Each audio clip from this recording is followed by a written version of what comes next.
मैं मक्रमजरी तो Negri impact news ने राजरंग थंगबम मनुहुना Hariba 360 degree analysis of news and events ता मयाम बुतराम नोकचरी ngasi isi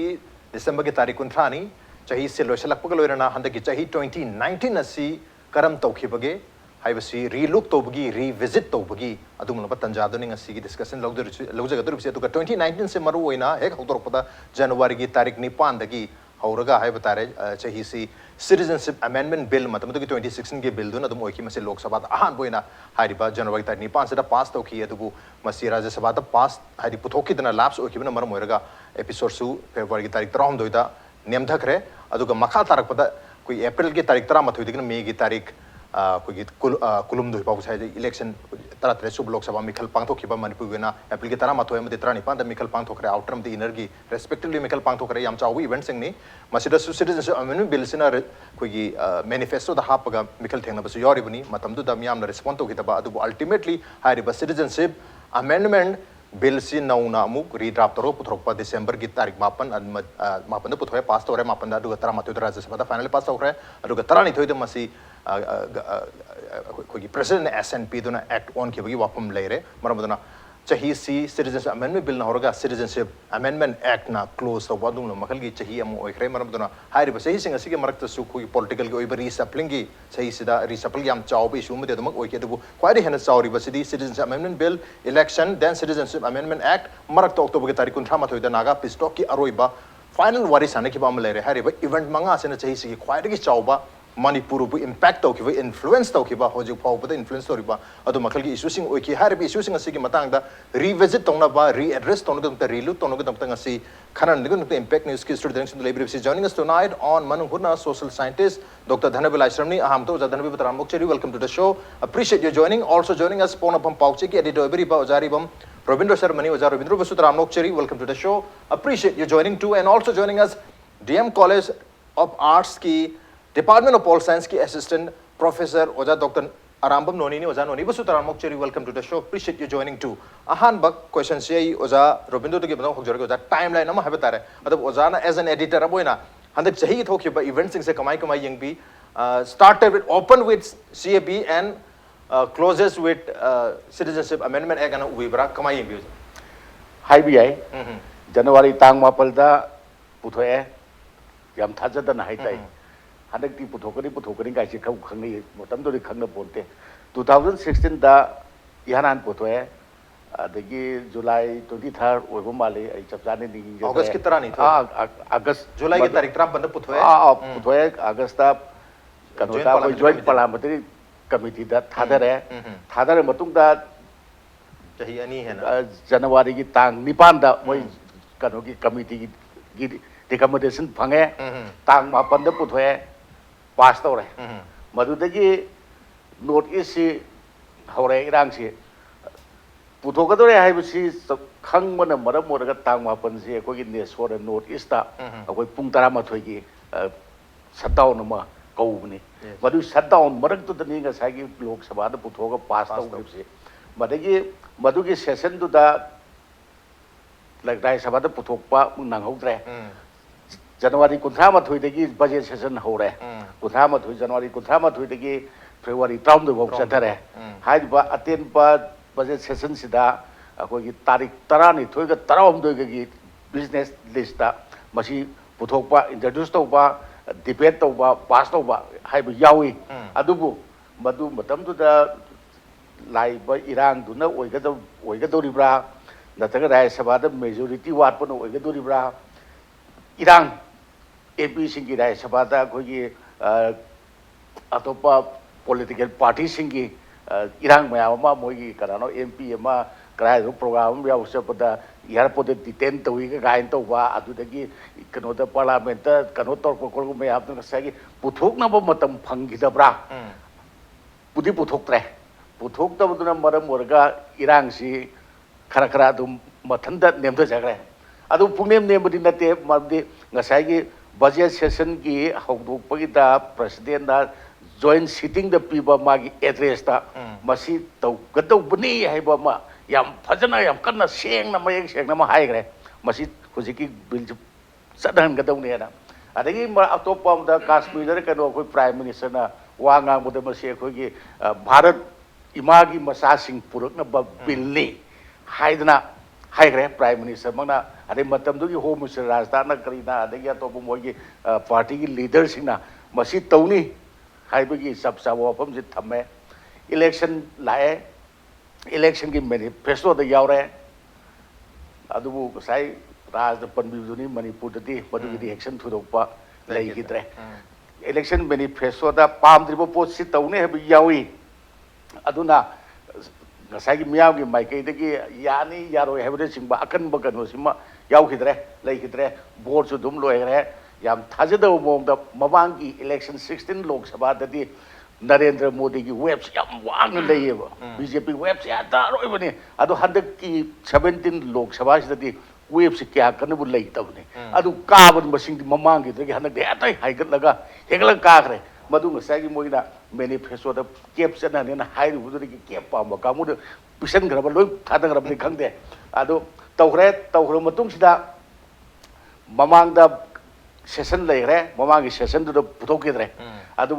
कदुकी अखोगी हंदकी निंगथम मिफम सिदा तांगवा पंदा पुथोए पास तौरे तांग 13 राज्यसभा ने पुथोए पास तौरे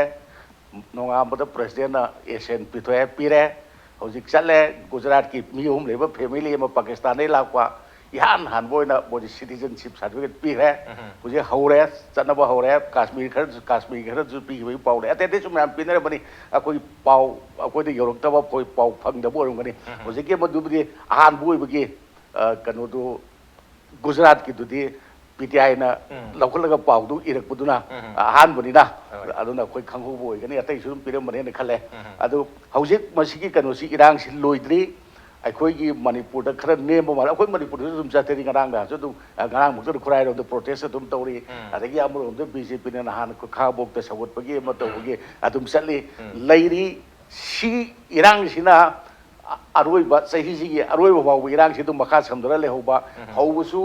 सीएबी ना होरकपा लोरकपसु मसिना दुम लेहोरगा अखोई सहीना जुम लोरगा चटखिबगी फिबमनि लैरिसि अदुगो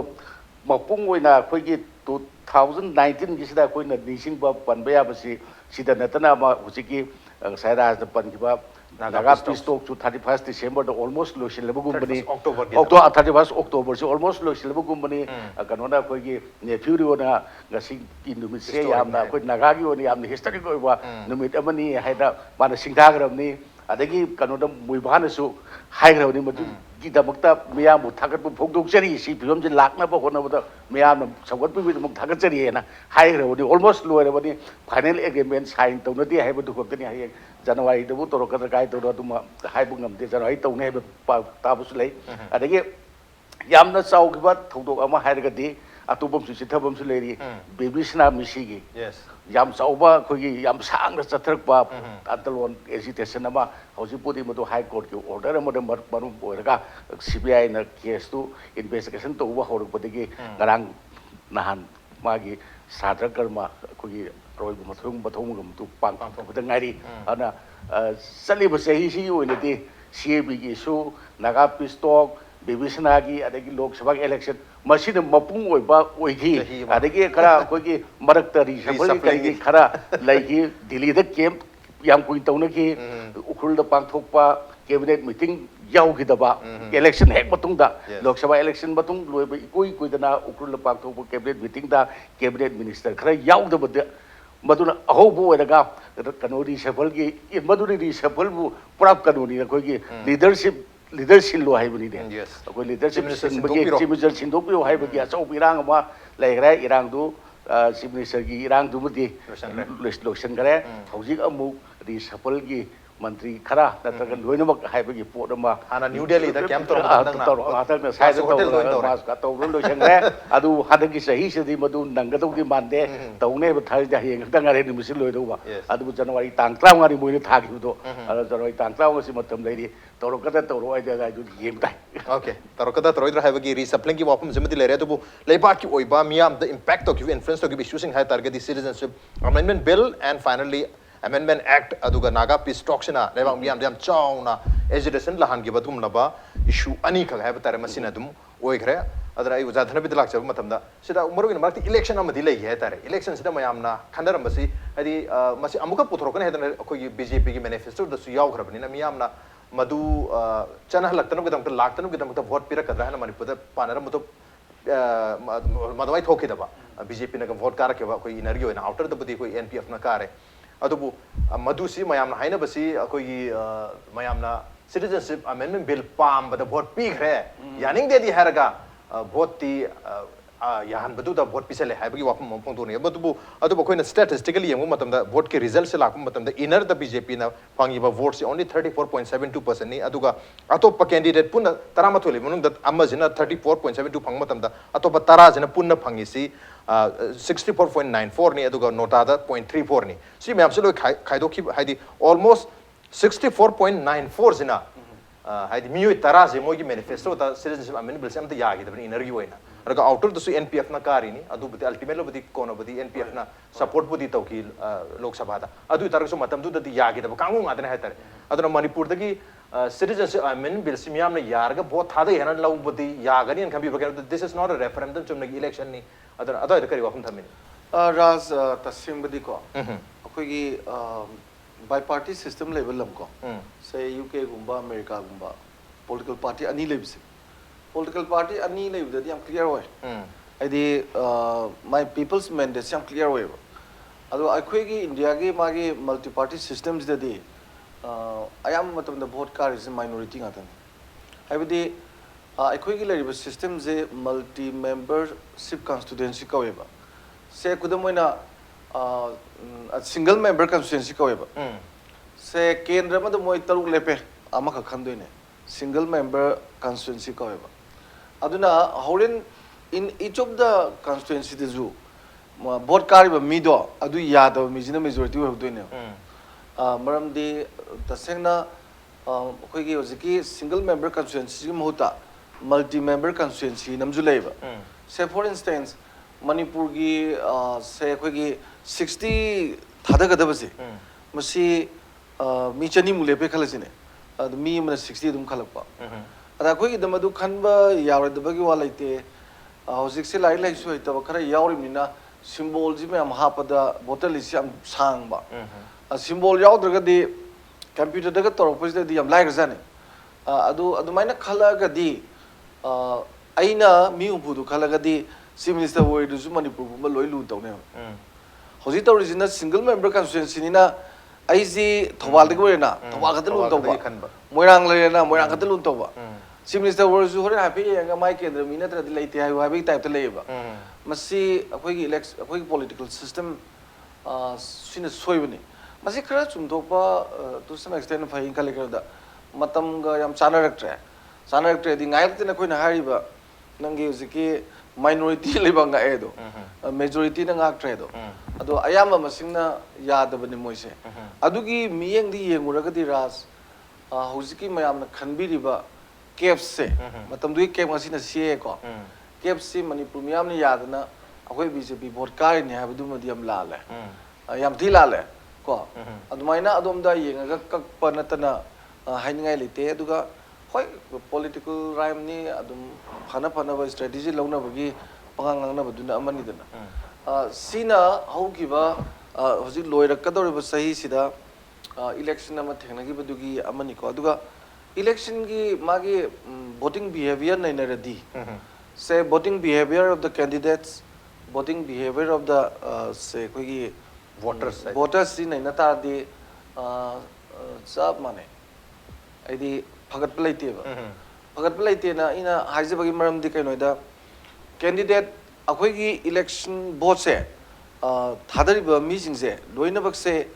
akhoi gi money power muscle power na leiriba duda hummaga chat baje na wai di muscle power khara pharame jidi money power do hum jima adum as it is leiri ko ade ani subada amu akoina yengba ya base candidate oriented oi base candidate oriented oi ba habdi BJP hai na taba adu ne na taba candidate mayam leiri jing de yenga si candidate sina khoi phani gaina khala thada ba siam tawe khoi da party oriented oi da ba karigumba leba amada political consciousness yam wanga ga di party ki ideology de party ki manifesto budi to ji ko manifesto ji pai de samadong tawi board mamang la jagoi sar maga board lo ga briefcase manung da thang gi ba man ba malei ba ada party ki ideology de party ki magi lei ba manung gi pot me am du yenga vote ka pi basi akhoi gi da kya chana de akhoi da party oriented sui oi de ngasi BJP gi ne na chen chongi me am je lao kong na sali me am je congress na par ka loi thol ka ne akhoi gi da adu kya leite aduna candidate oriented oi bu ma dum exit sali ko aduga candidate masa sing ji da muk su yen kan da akhoi gi candidate sing je kayam yam na political consciousness adigi magi politically wang de ji nei na ba kan da ayamba candidate ta national level ki thak ta regional level ki thak ta politics to bungam bai khoi gi hoji bo thok tri se meghalaya gi speaker oi ramidana sangma do adu sama je speaker oi ba kan da india ge ba political giant mayam du nung lang na ko to kan da ma na ko no pa to ga mayam du da yam han da ba thak ki mi do na ga yenga ga mu ruling ga tar ba yam nungai ba adi adugumba national level thak ta even regional level ki thak ta boba politics to bungam ba mi si hana dagi sum thok tri hoji ju thok tri hai tare ko aduna election ke mari le na thamjabadadi ahongba voting pattern electioneering hai batare miyam gi oina masida di thodong na election gi pattern sida voting pattern maro oina masida ahongba leibu ude adu issue based su mayam se vote thada bagi mami ta drem mathang je ujan ri lak je uja akoi haina balai hindi da maro oina hindi cinema da hai basi akoi maro oina koi citizenship amendment act hai tare B dagi horaga A da loi bane handa kise chahi horakpada citizenship amendment bill regulation lakpada citizenship amendment act adu manipur gi wandi ILPS extend to gerpada gi mayam da ngahaki over relief amadi leinari adabu hairiba story se the narrative se da haibata re hainari se story se da hujik se mayam strike hauri protest story manipur da su hujik tamna koi ILPS na bataraga su masina long run da koi da akai ba mayam per ka da lei bani na koi masi opposed to godam ne haibagi mayam da self realize na ga tam lag na lei bani na or India wide masi ki phenomenon se tam sum lag pagi mami su tari protest su tonari aduna story se loi dringai da story se lotion gi ha targati ending da everything should be fine ending the loina phabo targati phare aduga loina ma ending sidal phabo oida targati story hoji phabo loidri na story abhi baki hai mere dost na haina wale ramai ta udra ko ye CABCA gi wari se story hoji ending se good ending amal lagtri bra lagtragadi story abhi bi baki hoji se story se dumag wal hauri ane haibi ning bra hadi 2019 budi loi khrakani 2020 da chauna dum continue to bi mami ta bra kari ba khun thabni ai wafam amani dang haijage kari no ri ngasai rajna habi bada 2019 siri look to haibani ado khwaidagi ngasai dagi abo panelisting na habi badu maina BJP gi oinadi makhoina manifesto da haigiba thabak kaya marum tawgani haibasing se matang thabak oina pangthokibagi chahi amane lobiyai khudam oina triple talaq ki matang masi uniform civil code haina koin hainari ba haidi mipong khudimak si customary law natragana mai gi tongan ba jati gi oiba law na chatnaroi masi india gi rule of law mana chatnaga dabani na article 44 yaw ji implement tawni ji moi manifesto da yawe masi gi mai ke da triple talaq se instant triple talaq sim di ban tawre hoji supreme court se thawa yaw silak padagi ani shubada article 370 lawthok pai achoba wafam laikre Jammu and Kashmir special autonomy pi basi akoi Manipur how the sum special autonomy pi pham thui ga na haina basi leiringai tanja sida akoi ki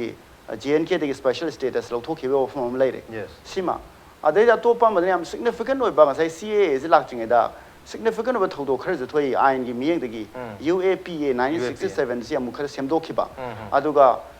individual amana thabak ama taw matamda organization yaudраsu adugumba individual adu terrorist amani haiba yaragani haiba lu ama semakhiba masidaina si mayam ji pala isina karigino haiba matamda ade atopa madana supreme court ge judgment da sai ge ram mandir saba yagani haiba gi ama lakhre ade india gi oina di BJP na hanadegi manifesto da hairaga leiba wafam ayamba phana yamna haibitare masimadi thabo oina pangthui haina makhoin di yam kana lawi haitare ado masidai je lo hori bo wafam na UAPA gi so GPIL kharlai araidi akhoi gi JNK gi matang sira su GPIL kharlai re atopa madana ngasai gi hojik CAA gi se hojik 59 plus akhoi PILs lai re ado say 22nd January 2020 hearing tawni na koi hainer lai re adu aragadi hojiki questions la abada aina ojadana bin haibu kitang supplement tawning basina ai quotation am kitang tawsige data da 2014 da BJP na MP election da fangbasi 14% vote fangi Okay. BJP ki Lok Sabha ki election da Dr. R.K. Ranjan na fangi basi 14% votes in 2014 hariba 2014 da phangba 14% ase 2019 da kaya on ki bagi haibada koi ki charang 34% moksi on ki haibata re adu argadi ho jaina yeng zabada BJP ki vote share jima grow tawe aduga atopa madana INC na fangi Indian National Congress na fangi basi 45% fangi 2014 da aduga 2019 ge election da makoi ge siam decline tawdana 34 side high ga lei adu argadi ai khona yeng ba ya basi BJP gi na vote share ji wangkhlai aduga akoi ge Congress na vote share ji decline toi adu CPI ge su chamana na khudam 2014 gi akoi Dr. Narana fangi ba vote 30% akoi ge MP election sida adu mahana handak phangba vote sidi only 17% kaktani adu argadi party sing gi vote share ji hongdong jing khatawe adu that is in favor of BJP adu de luri bo afum sina ngasai rajna panbi badu maina 34% 35% ji khaidok khraga lemhori ji some 65% mu lemho bani na high riba percentage ji citizenship amendment bill ji yada ba kangbu ne na logodra haiba sine ba aina khambada madu maina conclusion people gidang lugodo mali kari gino haiba tare makoi loi manaraga ai koi kep sida yada bagi moida bi bot pi da bani haiga pi ki boram do mandi adu sa the same argument hai tare 35% thada gi bizina maram oiraga se bi da support tor vote kan gri habagi narrative am adu mari lai aina haijani ina ngasai miam na adu maina haipet tang face value de longna raga su manipur gi voters in behavior jam complex way haijari ba kuda man ngasi ban toromba kangbu ji hayeng vote tawni haibda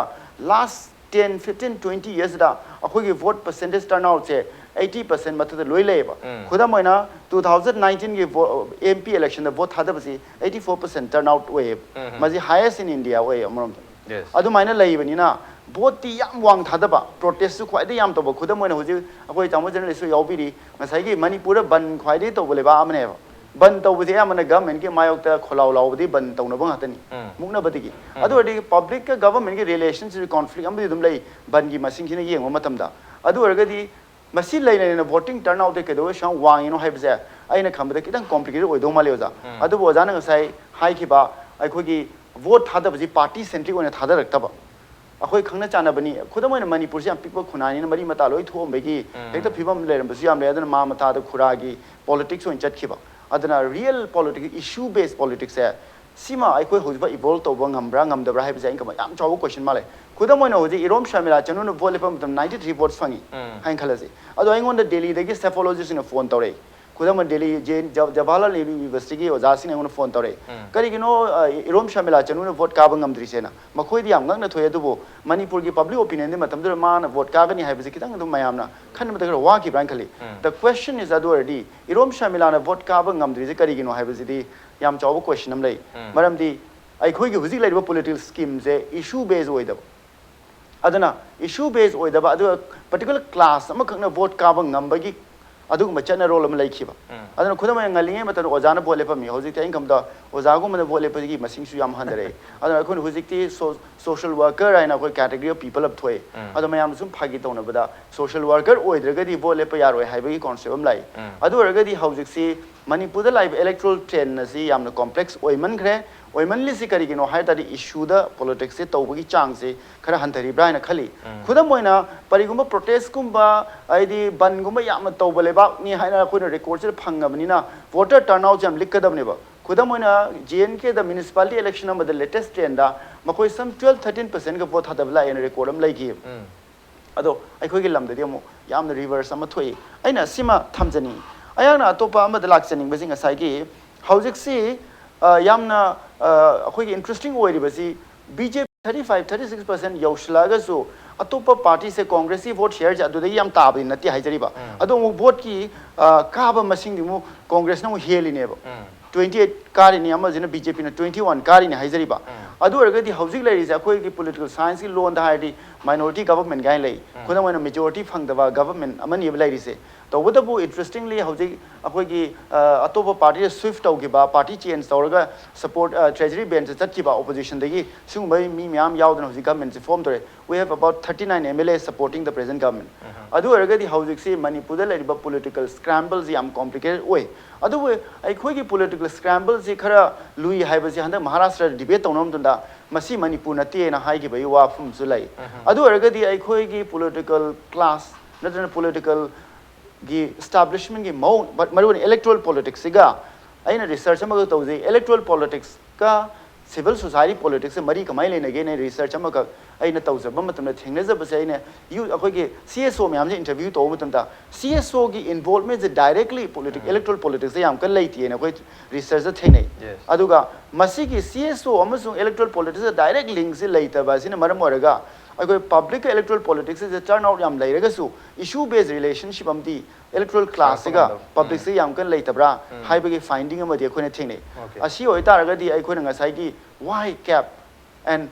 why BJP winning elections हाइबसी की मसी की पाकुम straight forward ति लेरoi अदुबु मणिपुर की public opinion से कितंग अखोगी unreliable जी ओइब्रा हाना खली करिगिनो हाइदारी खुदमोइना अखोगी protest याम मंगनो हारम तोरमगा मोहनबा आइदी यादे हारम election थादबगन याम चटपा अदो मसी आइना अमुखक्तंग हापसनी सिग round सिगोइना ग्रानी net economy so जाने नदब यारोय ग्रानी नेट इकोनॉमी लैबा से न मरम ओरगाना अखोगी रीजनल पार्टी ओजाना दे हाइबी रीजनल पार्टी के दोय थोपंगम दिनोना रीजनल पार्टी से करम मफम द याम कन स्ट्रांग ओइबंगम गे हाइदी मागी इकोनॉमी के बैकबोन लिंगबा स्टेट सिंगदा खुदम असम सी याम थिना चोबा बैकबोन अमा लई मोगी रिसोर्सेस की अदो मखोय अदुना मरम ओरगाना मखोय रीजनल पार्टी से फना कुन सर्वाइव तौngami अदो हौजिकती मखोय रीजनल पार्टी से AGP से ऑलमोस्ट गोन ओइग्रे AGP से चटखिबदे हौजिकसी एंटी के मूवमेंट लाखबदे करी मो हाइरे हौजे सुन अनोबो पॉलिटिकल पार्टी अमा फॉर्म तो मथौ तारनी हाइबजे ऑन इन पब्लिक त मोय थमग्रे अदो अतोप मदना मिजोराम दना करिगिनो असु यामना रीजनल पार्टी से कली से हाइरगदी मखोय 86 एकॉर्ड सिना बैकग्राउंड इन लेरकांदा मखोय गवर्नमेंट की इंडिया गवर्नमेंट ने मखोय फंगो फैसिलिटी में याम सिगी मखोय फंडिंग की करिगी मैकेनिज्म याम फजना तो तहौ बसिना रीजनल पार्टी पोक नबगी मचाक से मखोय दे लेहवी अदुगा अखोय मणिपुर दे होजे रीजनल पार्टी से सेना हागदा मखोय पॉलिटिकल स्टैंड जो कोई ज्ञान ताते मखोय की पब्लिक तसु मखोय मोबिलाइजेशन तोबे पैटर्न जो कोई फजन उबंगम दे अदना रीजनल पार्टी की दी मणिपुर की होजे ले फिल्म याम सातिन डिक्लाइन तो बस स्टेज अमद लई अदुगा अइना रोयबदा सिगी ओइना हाइजनिंग बसे अखोय last 20 years in Manipur the witness to government से center द लैबा government होंबगी मतुंगिना मणिपुर की political regime zu hongbani last 20 years we have not seen the growth of regional parties other di hauzik manipur da government karamba lakhani hairaga de aina sum chingna jabda 20 years ke trend ji yengorga di center da karigumba xyz party hongaga di manipur ki wagi yawon bagi mong se so honga kadra haina chingna bale aina sumai thamsiki okay sigi round sigon okay marmaduna ahong base haidi good ending haigadra happy ending se hoji ko inadi lakri happy ending ki matang de haijau dra do happy ending is sumai na haina ba ya do male CAA is on grab matung the happy ending ju high was kitang yagado mande karigino haidi masi legal case someone olaga 22nd January the lady ba adura lies marun article 14 violate tawre secularism violate tawre India ki preamble philosophy violate tawre have debate amne ba notice debate ji usi legal case ri kya yauti usi legal case da kan January ji India constitutionality is ne I Lok Sabha na Rajya Sabha na same eva parliament ki law ji constitution violate tawre taw the by judiciary review to power leibni na happy ending ki conclusion taw basi da income interval area ne lo ne okay interval ki area na lo bi ai happy ending di lakri मतलब story still exists hai tara legal case ona like to be continue tane handak thai lo chandu se worry is lo idri mayam chapter mayam lakatu le 2020 da hari ba chapter sing se manipur ki mayam india ki mayam na witness tok duri on the not bem to logic break tam to jar ke impact instrument ta no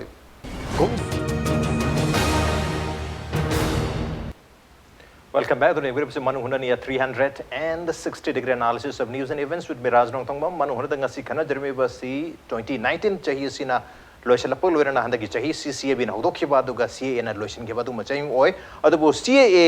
sanha lakpa matung da hai batare masi se ek on garbo matung da Manipur gi oinadi masi Lok Sabha da December ki tarikh 8 da puthokpu matam da amadi pass to bun mesida Manipur gi oina inner line permit system season halagin haidana home minister masama na law thokre aduga December ki tarikh 13 da President SNP dana Manipur da masi chanab hogre aduga tarik tarahum de masjid BJP ki National General Secretary Ram Madhav na Manipur da lakpu matam da ꯃꯍꯥꯛꯅ ꯑꯍꯥꯟꯕ ꯃꯅꯤꯄꯨꯔꯒꯤ inner line ꯄꯔꯃꯤꯠꯁꯦ ꯄꯥꯏꯔꯦ ꯍꯥꯏꯕꯒꯤ copy social ꯃꯤꯗꯤꯌꯥꯗ viral ꯑꯣꯏꯈꯤꯕ ꯃꯌꯥꯝꯅ ꯊꯦꯡꯅꯈ꯭ꯔꯦ ꯑꯗꯨꯕꯨ ꯃꯗꯨꯒꯤ ꯃꯇꯨꯡ ꯇꯥꯔꯛꯄꯗꯗꯤ ꯆꯤꯐ ꯃꯤꯅꯤꯁꯇꯔꯅ ꯐꯣꯡꯗꯣꯛꯈꯤꯕꯁꯤ ꯍꯧꯈꯤꯕ ꯗꯤꯁꯦꯝꯕꯔꯒꯤ ꯇꯥꯔꯤꯛ 19ꯇ ꯐꯣꯡꯗꯣꯛꯈꯤꯕꯁꯤ ꯂꯥꯛꯂꯤꯕ ꯖꯅꯋꯥꯔꯤꯒꯤ ꯇꯥꯔꯤꯛ 1ꯗꯒꯤ ꯏꯅꯔ ꯂꯥꯏꯟ ꯄꯔꯃꯤꯠ ꯁꯤꯁꯇꯝꯁꯦ ꯅꯤꯡꯊꯤꯅ ꯆꯠꯅꯍꯟꯕ ꯍꯧꯔꯒꯅꯤ ꯍꯥꯏꯕꯒꯤ ꯋꯥꯐꯝ ꯐꯣꯡꯗꯣꯛꯈ꯭ꯔꯦ ꯂꯥꯛꯂꯤꯕ 2020ꯒꯤ ꯖꯅꯋꯥꯔꯤꯒꯤ ꯇꯥꯔꯤꯛ 1ꯗꯒꯤ ꯑꯣꯐꯤꯁꯤꯌꯦꯜꯂꯤ ꯃꯁꯤ ꯆꯠꯅꯔꯒꯅꯤ ꯍꯥꯏꯕꯅꯤ ꯑꯣꯟ ꯗꯣꯀꯨꯃꯦꯟꯗꯤ ꯗꯤꯁꯦꯝꯕꯔꯒꯤ ꯇꯥꯔꯤꯛ 11ꯗꯒꯤ ꯆꯠꯅꯕ ꯍꯧꯈ꯭ꯔꯦ ꯑꯗꯨꯒ ꯇꯥꯔꯤꯛ 16ꯗ ꯑꯍꯥꯟꯕ ꯑꯣꯏꯅ ꯏꯅꯔ ꯂꯥꯏꯟ ꯄꯔꯃꯤꯠꯁꯤ ꯂꯥꯏꯟꯒꯤ ꯄꯔꯃꯤꯠꯁꯤ ꯔꯥꯝ ꯃꯥꯙꯕ ꯖꯦꯅꯔꯦꯜ ꯁꯦꯀ꯭ꯔꯦꯇꯔꯤ ꯕꯤꯖꯦꯄꯤꯅ ꯄꯥꯏꯈꯤꯕꯗꯤ ꯂꯩꯔꯦ ꯑꯗꯨꯒ ꯁꯤꯒꯤ ꯇꯟꯖꯥꯁꯤꯗ ꯑꯃꯨꯛ ꯑꯩꯈꯣꯏ ꯏꯅꯔ ꯂꯥꯏꯟ ꯄꯔꯃꯤꯠ ꯁꯤꯁꯇꯝ ꯃꯅꯤꯄꯨꯔꯗ ꯑꯦꯛꯁꯇꯦꯟ ꯇꯧꯔꯛꯄ ꯃꯇꯝꯗ ꯆꯤꯐ ꯃꯤꯅꯤꯁꯇꯔꯅ ꯍꯔꯥꯎꯕ ꯐꯣꯡꯗꯣꯛꯈꯤꯕ ꯂꯣꯏꯅꯅ ꯃꯅꯤꯄꯨꯔꯒꯤꯗꯤ ꯄ꯭ꯔꯣꯇꯦꯛꯁꯟ 2 ꯄꯤꯔꯛꯑꯕꯅꯤ ꯑꯩꯈꯣꯏꯅ ꯈꯜꯂꯝꯕꯗꯨꯗꯒꯤ 2 ꯄꯤꯁꯤꯜꯂꯛꯑꯕꯅꯤ ꯑꯃꯅ ꯏꯅꯔ ꯂꯥꯏꯟ ꯄꯔꯃꯤꯠ ꯁꯤꯁꯇꯝ ꯃꯇꯝ ꯀꯨꯏꯅꯗꯒꯤ ꯇꯥꯔ ꯂꯥꯛꯄ ꯑꯗꯨ ꯄꯤꯔꯛꯑꯕꯅꯤ ꯑꯃꯅ CAA ꯗꯒꯤ ꯑꯩꯈꯣꯏꯁꯤ ꯉꯥꯛꯊꯣꯛꯅꯕ ꯀꯜꯂꯕꯅꯤ ꯍꯥꯏꯕꯅꯤ CAA ꯁꯤꯗꯒꯤ ꯑꯩꯈꯣꯏ ꯃꯅꯤꯄꯨꯔꯕꯨ ꯀꯜꯂꯕꯅꯤ ꯍꯥꯏꯔꯒ ngarang nahan haukiba December ki tarikh 9 khangbu da CA bu sawalaga mu release selakpagi pot ama leibanina so ai seda ai oja Jarobindro da lakchara inner line permit system si laga di akoi Manipur sokani haina kinaramba CA phawba akoi support toba kaisu kaidi habi film da labra duga officially di matari wandagi sanari hairga tarik kulum doida inner line permit system se ahan boina ramadap te issue tawre habagi sumaina yam contradict oi wafum mayam lakpasida kari meng tambini President signed the Adaptation of Laws Order 2019. Madu Minister of Home Affairs na thokpo numitu dagi sati satnaraban. Yes. Adugi satnari hena lauraga Ram Mathop na lakpudu da moina ngasai aho bagi oina. Kari hani maming yoi kari oi torga pi token ada hai bi ai. Admain torga pi gumpa oi bi ai. Adu matungda amo koi union cabinet na akogi December kummarida December kunmarida X kari fekto hai brama post fekto approval cabinet aduni approval people musul lai re dege hana de hunda chief minister na government na hai tai state government na Sri Biren na lusingba Manipur gi sumsin na government sina center da demand to ga lakpo se akogi Manipur sohondana ba close ama hapiu natragana akogi assembly na pass tawgan laigraba akoi Manipur People Bill 2018 to ayabo pibiu haibani demand se tawbani adege ILP di haidi ade akomba de smart of the himal singi akogi executive order mana withdraw tawgiba sigi kano do revive tawbiu haibu su yawi akomba de bode ahamba de modu yorom da bani adu yam kanna taksin naraba matungduda ILP si yam itha thajadana haitai mamang da Congress government ki matamda assembly na waret loga ngarang na hana kogi Meghaloi gi kanu log bedu maina koi chalan biu haidana same waret si oini koi state ke kanu na assembly su loga tha gi bulai adu kasu moi han yeng bi rakhidabani adu yam thajada bhai dai masi jo koi gi sahi da purakiba akoi Manipur gi yam chauba achievement ama haina count to ba yaba pot ngone ILP extend to bi ko se masina maram oraga akogi bill du mamang da yarom tabni handak ta thoi na habakpa close si ILP sanaba state sing aduga 6 schedule gi area sing da di sanaroi haibasi close ama yam seng na pallaga yaworobne ba hoji amendment bill hoji ek sida adu Manipur su si manung jan grabne ba Manipur da laiba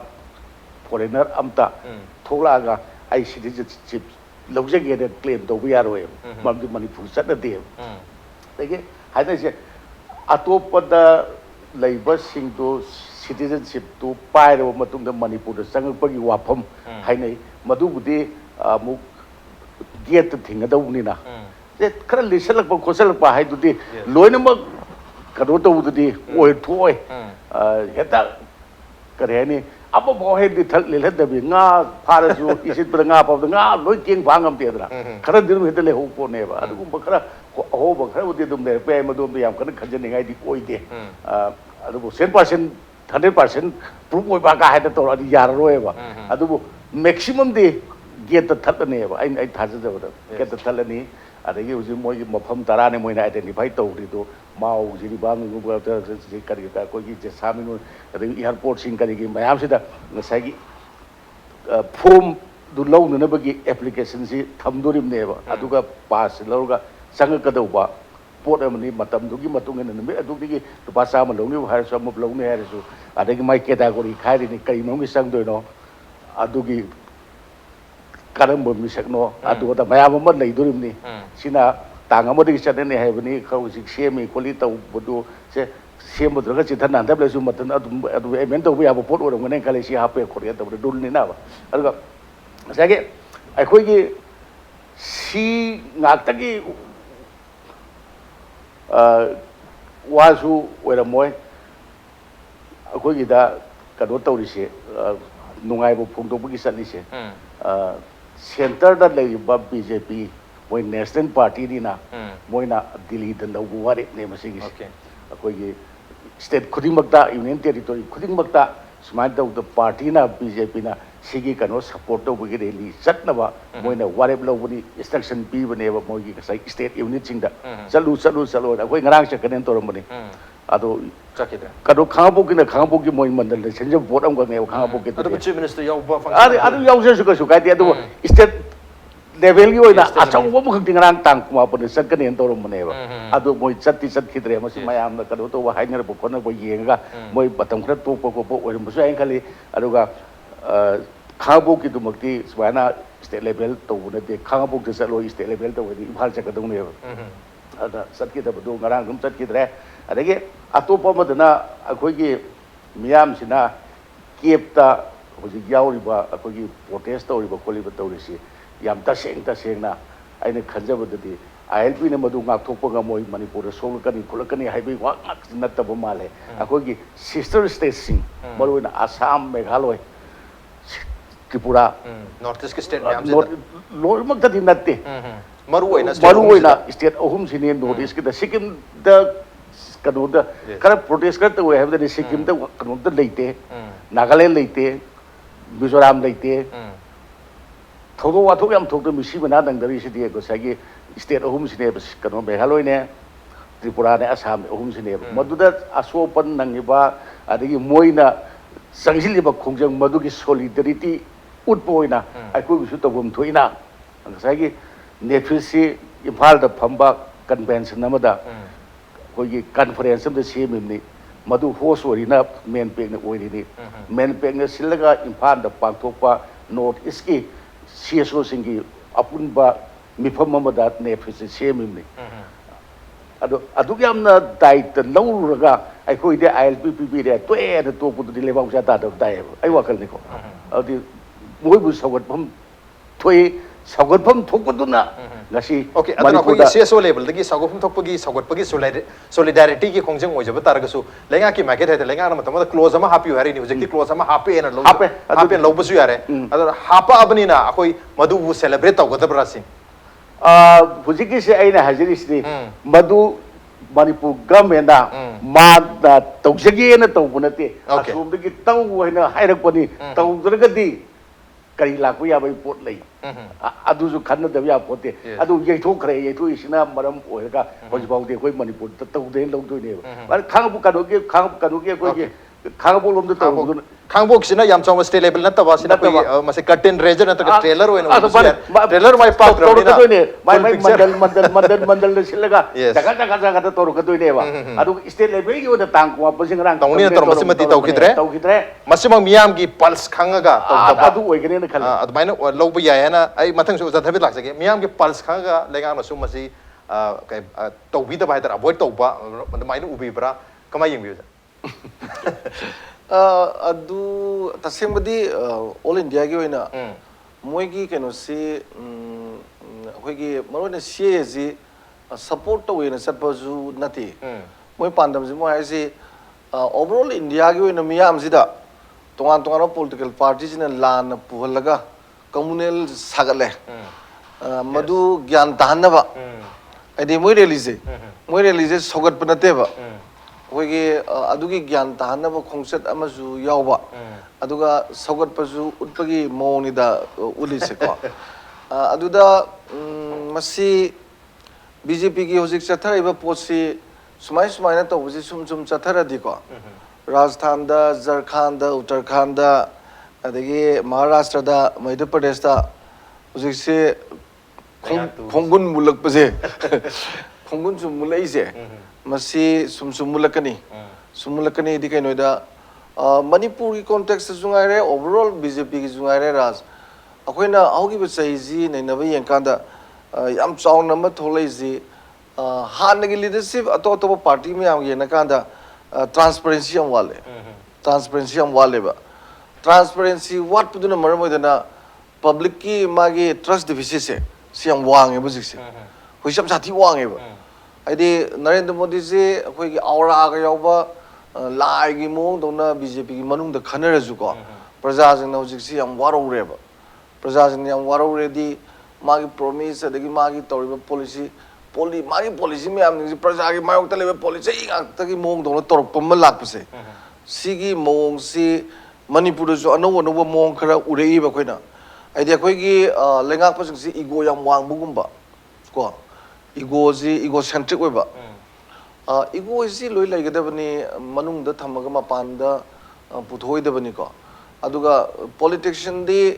moi masen gi party gi kari gi yengna kan da di ego yam wang gadabni sine gadabni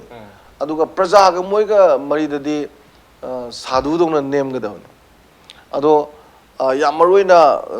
yam henkalak pa all india gi na manipur gi ju yaung na ko akoi gi democracy da praja na piba mot peoples na pamba magi public opinion do adu yaroi haiba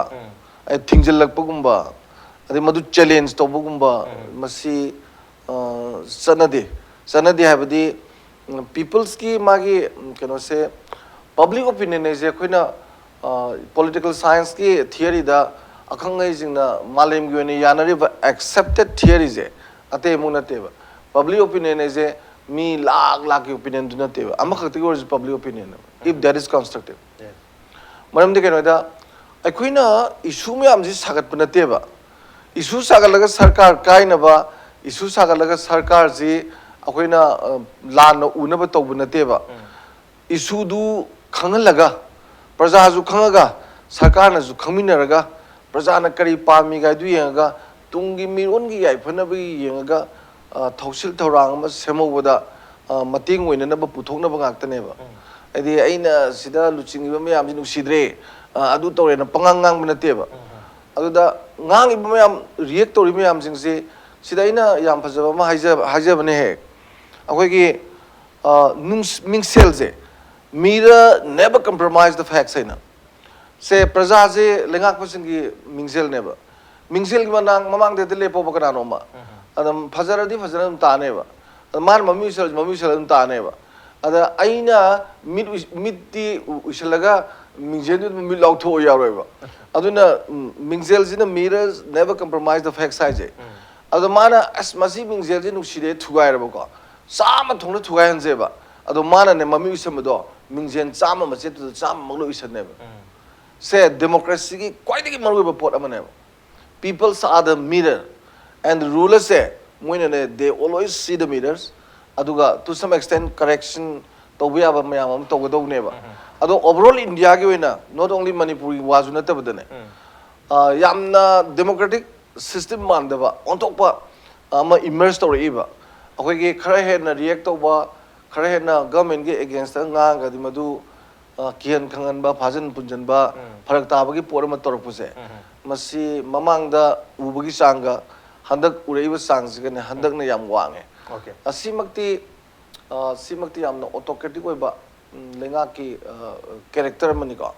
adagi amana aina sum thamjanimada hanagi lengak singa hojiki lenga ka center state relationship ta national interest si yam hena khoi gi keno to buje khoi gi dominate to buje domination of the central interest masima yam chau ui ado not only si na ju atai state mayam da bjp saur pagi maram ju amane haidi imposition of the national interest hai masi hanadi to deba ada hojikti masi yam bhajan taweba imposition je ko aduna ke dore akhoi gi narendra modi gi sarkar ji pai ba ho matam da akhoi yam interest legi ba ai maksi yam ngaujagi ba radio station da radio da narendra modi gi whole this man ano torposi madu gi maram da ngang ba je aina oirame magi d3 ga ji bhajaga ba decentralization democracy gain tawba adagi akhoi gi se tongan magi formula me amji torokan da khoina least government maximum governance ka am phajidra do asigo me amji torokan da anubu matam da khoina India ji mo lakado male ga na magi leadership che khoi ju dum ngorme ba akhoi di congress ba leite BJP leite any party khoi kasu leite akhoi di pali ba lengak to adugi mayok ta ngang bai se masi my criminal society ki tom thok pa mane ba kedona ba in order to have a very good policy and in order to have successful implementation of policy sumdra aduna admai lak pa kan ko interest ham le me ba but decentralization ka hena tawni haraga centralization ka hena tawe ade koi na pai hai bo ani akoi na kungang chasi ga in tourism je local self government du ke do ge ba ha overlapping later akoi ki local self government ki pradhan leiba moi members me am tawjagada ba thau me am do overlapping tawdra namjan bidra ba adu ne yam promote tawgada the 75 ml do because of that phadana moi ji empower to in high the layer ba ne ba adu mean to thapuk me am do koi mun ya bro adu na ina thamning bada hanagi government chatkhiba handaki uji laiba government sida tungda lakbada sumthok pigada pot jam leiri haidi housing matada BJP ki union government as central government as say CAAZ India ki miyamna sigyanta ba watpa mali aduna masigyanta ni ga se hana de kedo ba hayo de ba aredi atopa party mana masi lan wona ba honai ga se ju akhoi miyam ju yam pangabra ba akhoi party mane tha ha logudra ba ate Indian praja jing ji pangde da na ko panga bo ji sida ohong bulai ji lakadro yam single jana aduga yam section ga da whether it may be CPI वगैरह कांग्रेस वगैरह adagidi BJP वगैरह housing ne 2021 gi matung da lakadori vote sida khwaidagi thawai yorakadori ba masing yam graba candidate se youth naktane ba system ama hek lan ba chongjan na challenge to ba ko ade ano pot technology me am makut pa ira ba hoji Facebook da ka tori ba adege akhoi ki social media da tori ba reaction me am ji yongdra social media da pi reaction me am je angang angtane ba hanu budem yaw dana ado live trend sida ne akhoi ki magi leadership sing gi magi behavior je my political behavior je political culture je attitude beliefs emotion of such a very actor towards the system ko change the whole draba adu waragadi ko yamna awaba political party aduga leadership te jungai re bol le pada jungai re hayeng ne bot suka karoi paisa phanam thadara ju okay demography se change tor pa young demography amo raktoro bani na lakadri ba Mikhal Singh da 2022 boiro 2024 gi lok sabha gi Mikhal boiro matam tu da hairi ba young gi interest mayam se ergo young gi aspiration mayam se khangna politics ta udra gadi ma dai tu da आपकी political party तो क्यों बमरा चाहिए ना भी हम चाहो मरा मोहनी हम उजान वनी तो लाख रुपये मतलब सुध टेंशन इरे ले चल करे उजान वनी करीमियंग तभी हुजी national interest है कि कोई centralized हुए बस कोई national interest से every state सिंग तो मरो इना कोई मणिपुर से तुम जाओ तो इन्हीं national interest ने है ना मरो वो इना focus तो रगा इंजलक पगी वापस मम्मा लाख पदगी कोई CAB गुम्बा strong issues सिंग दा कोई protest तो बंग मुक्त बा हाई कदरा कोई मणिपुर की वो इना तो मणिपुर की ILPS सुपेशल लग पदा इधर कोई relax तो की बगी मरा मम्मदी चाव नबदी वो गया तो वो national interest से हम चाव ना focus तो रहे हैं लोग इब्रा कोई ला इब्रा change 2020 दा 2019 से दा Okay, national interest high basiga regional interest high basiga si sing badi kada no meeting point am dilai dilai bham thopni ja ado housing si akoina angang oiring da like tamba tamingai matam da the rise of regional party and the reasons for the rise of regionalism gaino da yam chaun topi nei na mi ko housing ti maru oina housing ti aina sa haijai ko do mena last 20 years da akhoi coalition government later so central parties in driven of government no ya matawi aduna marap or kan regional aspirations ga center ge aspirations ga collide matawi ba collide to basida advantage central interest ne hena mang thang ga leiba adaina sum khara hapchan ning basi akhoi ge national interest high ba siga nationalist politics high ba siga kar khena ga do ma leuja national interest high is not necessarily against the interest of the states adubu nationalist orak taragadi kaidaro na particular ideology amna driven toba politics puthorakani hariba adu already kaidaro ni ngasai gi khudamoina se matam amda se hindutwa ge concept se yam ka hena electoral agenda on puthomi adu madu withdraw torkana kano to political agenda on puthroga step ama lorakanda BJP gi rise toroki adu hojik su BJP gi di am clear oina dum makoi gi one nation one culture gi conception si maru oina thami to bodabu sigi nationalist oiba mawong sina ꯑꯩꯈꯣꯏꯒꯤ ꯔꯤꯖꯅꯦꯂꯤꯖꯝꯒꯗꯤ ꯍꯧꯖꯤꯛ ꯀꯣꯟꯐ꯭ꯔꯟꯇꯦꯁꯟ ꯑꯃ ꯊꯣꯛꯑꯦ ꯍꯥꯏꯔꯤꯕ ꯀꯔꯤꯒꯤꯅꯣ ꯍꯥꯏꯔꯗꯤ CAA ꯁꯦ ꯑꯩꯈꯣꯏꯒꯤ nationalist ꯄꯣꯂꯤꯇꯤꯛꯁꯇꯨꯒꯤ dimension ꯑꯃꯅꯦꯕ ꯀꯔꯝꯕ ꯅꯦꯁꯅꯦꯂꯤꯁ ꯄꯣꯂꯤꯇꯤꯛꯁꯅꯣ ꯍꯥꯏꯔꯒꯗꯤ ꯉꯁꯥꯏꯒꯤ ꯃꯦꯖꯣꯔꯤꯇꯤ ꯀꯝꯃ꯭ꯌꯨꯅꯤꯇꯤꯒꯤ ꯏꯟꯇꯔꯦꯁꯇ ꯑꯣꯏꯕ ꯑꯗꯨꯅꯕꯨ ꯅꯣꯟ ꯃꯨꯁꯂꯤꯝꯁꯤꯡꯁꯤ ꯅꯣꯟ ꯃꯨꯁꯂꯤꯝ ꯀꯝꯃ꯭ꯌꯨꯅꯤꯇꯤꯁꯤꯡꯁꯤ CAA ꯅ ꯀꯣꯟꯁꯤꯜꯂꯒ ꯃꯨꯁꯂꯤꯝꯁꯤꯡꯁꯤ ꯏꯟꯊꯣꯛꯑꯝꯕꯁꯤꯗ ꯂꯥꯛꯏꯕ ꯗꯤꯕꯦꯠꯁꯦ ꯑꯗꯨꯅꯦꯕ ꯑꯗꯨꯅ ꯁꯦꯀ꯭ꯌꯨꯂꯔꯤꯖꯝꯒꯤ ꯀꯩꯅꯣ ꯄ꯭ꯔꯤꯟꯁꯤꯄꯜꯁꯦ ꯀꯣꯝꯄ꯭ꯔꯣꯃꯥꯏꯁ ꯇꯧꯕ꯭ꯔꯥ ꯍꯥꯏꯕ ꯀ꯭ꯋꯦꯁꯟ ꯂꯥꯛꯏꯁꯦ ꯑꯗꯨꯅ ꯑꯩꯅ ꯁꯨꯝ ꯈꯟꯕꯗꯗꯤ ꯍꯧꯖꯤꯛ ꯑꯣꯖꯥꯅꯁꯨ ꯐꯖꯅ ꯍꯥꯏꯕꯤꯈꯤ ꯍꯧꯖꯤꯛꯇꯤ ꯚꯣꯇꯔꯁꯤꯡꯁꯤ ꯄꯕ꯭ꯂꯤꯛꯁꯤ ꯑꯩꯈꯣꯏ ꯌꯥꯝ ꯑꯋꯦꯔ ꯑꯣꯏꯕꯁꯤ ꯍꯦꯜꯂꯦ ꯑꯗꯨꯒ ꯈꯨꯗꯝ ꯑꯣꯏꯅ ꯊꯥꯏꯅ ꯍꯥꯏꯅꯔꯝꯕꯁꯤꯗꯤ ꯄꯕ꯭ꯂꯤꯛ ꯍꯥꯏꯕꯁꯤꯗꯤ ꯚꯣꯠꯀꯤ ꯑꯋꯦꯔꯅꯦꯁ ꯂꯩꯄꯣꯠꯇꯦ ꯍꯥꯏꯔꯝꯃꯤ ꯑꯗꯨꯅꯕꯨ ꯑꯩꯈꯣꯏ ꯒ꯭ꯔꯤꯁꯇ ꯃꯇꯝ ꯑꯃꯗ ꯃꯤ ꯈꯔꯝꯗꯤ ꯔꯥꯖꯅꯤꯇꯤ ꯌꯥꯎꯒꯅꯨ ꯍꯥꯏꯔꯝꯃꯦꯕ ꯑꯗꯨꯕꯨ ꯍꯧꯖꯤꯛꯇꯤ ꯂꯥꯛꯏꯕ ꯇꯦꯛꯅꯣꯂꯣꯖꯤꯒꯤ ꯇ꯭ꯔꯥꯟꯁꯐꯣꯔꯃꯦꯁꯟꯁꯤꯅ ꯃꯤꯁꯤꯡꯁꯤ ꯀꯃꯥꯏꯅ ꯇꯧꯒꯦꯗ ꯏꯂꯦꯛꯁꯟꯁꯤ ꯃꯨꯟꯅ ꯅꯩꯅꯕꯒꯤ ꯃꯈꯣꯏꯗ ꯑꯣꯀꯦꯖꯟ ꯑꯃ ꯇꯤꯞ ꯑꯣꯐ ꯗ ꯐꯤꯡꯒꯔ ꯇꯤꯞꯁꯤꯗ ꯂꯣꯏ ꯌꯥꯎꯅꯔꯕꯅꯤꯅ ꯑꯩꯈꯣꯏꯒꯤ ꯄꯣꯂꯤꯇꯤꯀꯦꯜ ꯀ꯭ꯔꯤꯇꯤꯛꯁꯤ ꯌꯥꯝ ꯁꯥꯔꯞ ꯑꯣꯏꯅ ꯊꯣꯛꯂꯛꯑꯦꯕ ꯑꯣꯖꯥꯅ ꯍꯥꯏꯕ ꯑꯗꯨꯃꯥꯏꯅ ꯑꯗꯨꯅ CMꯅꯁꯨ ꯍꯦꯛ ꯎꯕ ꯉꯝꯕ kanauna button nama push tawkanda adu ragadi society is getting transparent at least political aspect tagi the society is getting transparent adu masigi transparency is ain khambada government tolerant oiragadi ain khambada government gi yam kana gado mali kai no dire ngasi ko na khanari ju it's a critic but a critic is not against necessarily government but is a critic from the point of knowledge adu critics puthokta targade media laibagi judiciary laibagi intellectual laibagi kanar roi ni adu redi akhoi medieval matam da handori bra haiba aduna aina khanjabada ngasai rajna flag up tobira question se ojana su zadami jikan haibiri ba ngasai gi social scientist amagi my roles is society is discussed ba aduga political critic ama phajana piba adu political critic pi haiduna so akoina communal oiba critic pi ru ya pote democratic oiba critic pi bata bani democratic critic pi ri basi aina khamada laingang tolerate toba ngambe capacity leiba ta bani adu leiragadi lainga ke su quality hengat kani adu leitaba taragana lainga ke sing sai ojana haiba ngasai gi yamna authoritative oiba mong amda akoigi politics is not always about authoritative allocation of power haib tare kana gumoni the authoritative allocation of power hai adu akoina hujik pi riba critics na authoritative allocation of power is a failure matang yawi hariba kai the voice of the people is the voice of god hairim na politics adi ai adu spiritual politics ta honjani ai thamsi western country ki political components tolerance ne ago india da tolerance hai tolerance public su leiba mathau tai tolerance su leiba mathau tai rulers tolerance khang ba tasan ba ngambagi understand tawna hona ba ngambagi atopagi point of view hai tare empathize to ngambagi hai tare empathize to ba aduga tolerate to ngambagi tolerance ki chang si wangkhala mathau tai 2019 ki na tolerance ki level yam name ki ba adum miyam una khre aduna 2020 da di high but tolerance ki level se lengak to su aduga miyam da su hena wahan bagi mathau tai ha bagi lesson si ko mathang da koi 2020 da pusala chalaga 2019 this why dadum masi realize taroga lotion bina bata hai batare on the ngasi wanati manu hore thramje mata sai lotion jarge ngasi ki thram sida oja noni oja robindro amadi oja dhanbin lebe to ngasi thram siba thawa pi khiba amadi mapung phan gi damakta oja humak po amukana tha sa pondu seri appreciate your joining masana ngasi ki manu hone ki thram ngasi ki addition se kram to gi ko kan pi agani ko email id impacttvnews@gmail.com natraga pagi Facebook page www.facebook.com/impacttvmanipur da join to birga comment and the feedback tabir piyagani. Well, ladies and gentlemen, thank you so much for joining us from the other side of the screen. Until next time, this is Raj Rundom signing off. Kurumjari.